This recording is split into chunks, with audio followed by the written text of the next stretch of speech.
As esports and competitive gaming become more and more common, more and more developers want to incorporate competitive mechanics into their game. When there is competition, there needs to be balance. If two players are playing each other and there is no balance, the game can never be competitive. Balance is entirely subjected to the game type. Games come in many shapes, sizes, and colors, and it's entirely subjective to your game how you should balance your game. If your game is a top-down shooter, it's really different from a fighting game how you balance it. Games use different ways to give competitive advantage or disadvantage. Some games use character based systems, so different characters have different traits. So using character that suits you makes you more competitively advantageous. That is not unbalanced. If a character suits yourself, that is not the developer's concern. Balance is entirely subjective, but it can easily be boiled down into results. If a player puts some effort in one character, level, or weapon, the same amount of effort when put in another character should at the very least produce acceptable results. If a player that struggles with one character goes to another character and performs really good, it could be balance breakage or it could be the player not compatible with the player. All of these factors become really frustrating for developers and artists to think.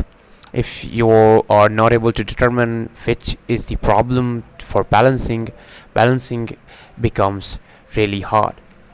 If a player gets the results according to their effort, your game is balanced. But if the player gets results according to the character, weapon, level, or skills they achieved or collected or chose, that means your game is broken. Fixing a broken game can be hard, so it's always good when starting out a game to have lay down a plan. Just dip right there.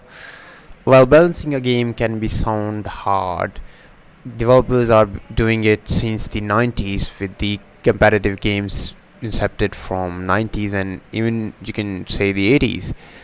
The competitive space is existed almost with the game industry, so balance is not something that a lot of developers struggle with.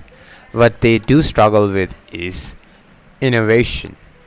When balancing a game, innovation becomes hard. Fighting games and competitive games are not new. They've existed since the 90s and I can say maybe the 80s. But that is the problem. If a game was popular in the 90s, it doesn't mean it will be popular in the 2025 or the new ages. So games need to be upgraded. Sequels need to be created and games need to fit the modern era. Well, you can just copy and paste the game mechanics into a 3D beautiful environment. I'm pretty sure no one would want that and the game will still feel pretty dry.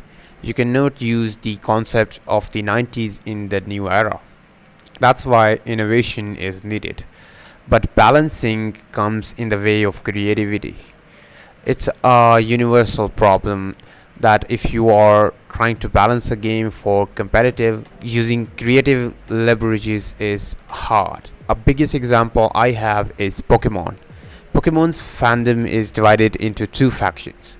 The competitive faction that you want to use the strategy based battle system to use as a competitive space. The Pokemon competitive space is one that I'm really attached to and I am quite a big fan of. It's one of the greatest strategy competitive industry and I'm absolutely in love with it. But the problem is Pokemon, and much like any other, is a game that want to appeal to a larger audience. Almost a lot of the audience does not care about the competitive part. While I do love the competitive part of Pokemon, I really would want a story more complex. I really want the game to be more diverse and not rigid. But if the game is balanced, it will be rigid. If all the Pokemon are balanced so no one is broken, that means the game is rigid and there's no creativity along. The developers can buff some Pokemon and nerf some Pokemon to diversify the story, but that would lead in the angryment of the competitive people. If those people are angry, then they'll have to satisfy them, and the people that want creativity, and they will be angry. This problem is big, really big, and I've seen hundreds of games facing this.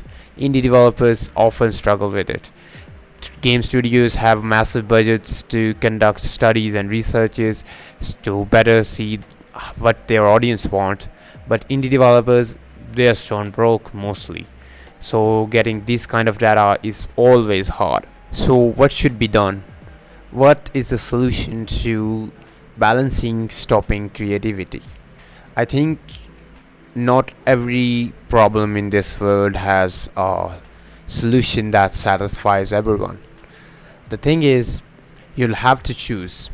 Either you want your game to be insanely diverse with every character being so different from each other, every weapon being so different from each other. If there will be unbalancement. I don't know, I just make these words up. I don't know, I'm gonna use them. I just like to use them. My English is quite weak. If there's no balance, it can be competitive. So you'll have to choose between competitive, balance, or creative, general. Most developers would go with the general approach. Games like Pokemon are choosing the mid approach with trying to diversify the story in other means than the combat, like using a 3D world which has nothing to do with the combat, but it's kind of easy to distract the audience with fancy 3D graphics than to just change the whole gameplay. I can 100% say that almost everyone of the Pokemon community wants a new battle system. Everyone wants that cool battle system we watched in the Pokemon anime, the real-time battler, not the button click or the battle simulator that we get. I'm sure a lot of you disagree with me, and maybe I am going too far saying that all of the community wants that, but I'm pretty sure that I am not alone in this opinion, that I'm really not that big of a fan of turn-based combat system for a game that has a concept which is really creative. Fighting games are some of my favorite games. I'm a huge Tekken fan and have been playing the game since my childhood in the arcade, hiding from my parents. Yeah, that's a fact. Games like Tekken have a luxury. They can innovate while balancing because they know their limits.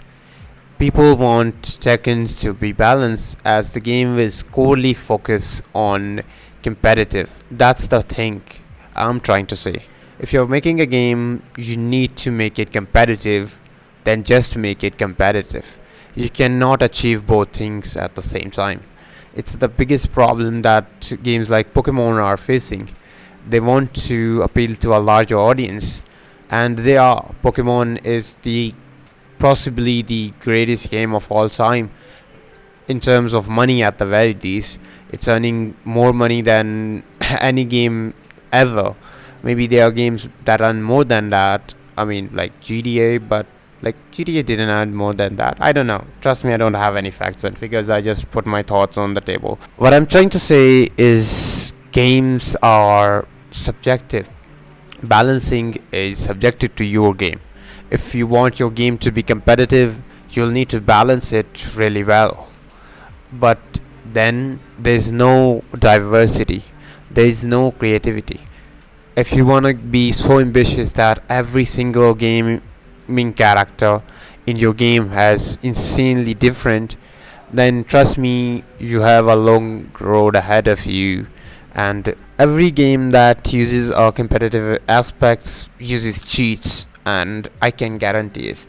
I think Dota 2 is one of the diversest games in terms of moveset, I would say. The game's every character has a completely different moveset with almost completely different strategies.